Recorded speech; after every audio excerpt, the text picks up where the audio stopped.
সিয়ামের বোন তার ভাইকে ডেকে বলে যে আমার বান্ধবী আসছে, তুমি ঘুম থেকে ওঠো। তখনই তার ভাই কল্পনা জগতে চলে যায় এবং সে দেখে যে তার বোনের বান্ধবীর সাথে তার বিয়ে হয়েছে, তাই সে নাচছিল, গাচ্ছিল, খুশি হচ্ছিল।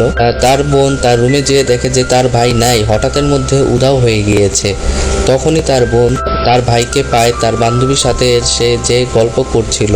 তাই তার বোন বলে আমার বান্ধবীর সাথে আমি গল্প করব, তুমি এখন এখান থেকে যাও। কিন্তু সিয়াম যায় না, সিয়াম আড়ালে থেকে তাদের কথা শুনছিল। তার বান্ধবী কিছুটা ইমপ্রেস হয়েছিল এবং চা খাওয়ার কথা বলছিল, তাই সিয়ামও চা নিয়ে হাজির হয়ে যায় ইমপ্রেস করতে তার ছোট বোনের বান্ধবীকে।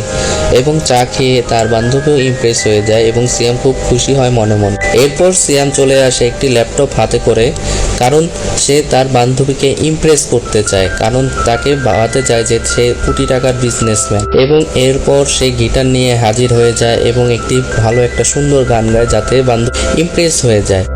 এরপর সিয়াম চলে আসে পিৎজা হাতে তার বান্ধবীকে ইমপ্রেস করতে। তার বান্ধবী পিৎজাটা খেয়ে খুব মজা বলছিল।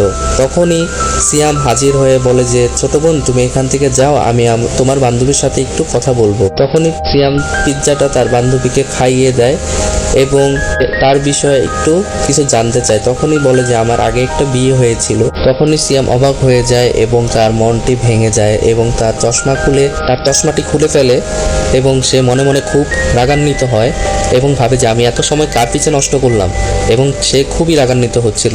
তখনই তার বান্ধবীর ব্যাগ নিচে থেকে বের করে তার বান্ধবীকে ঘরের থেকে বের করে দেয় এবং সে খুবই কষ্ট পাচ্ছিল, একা একা কান্না করছিল।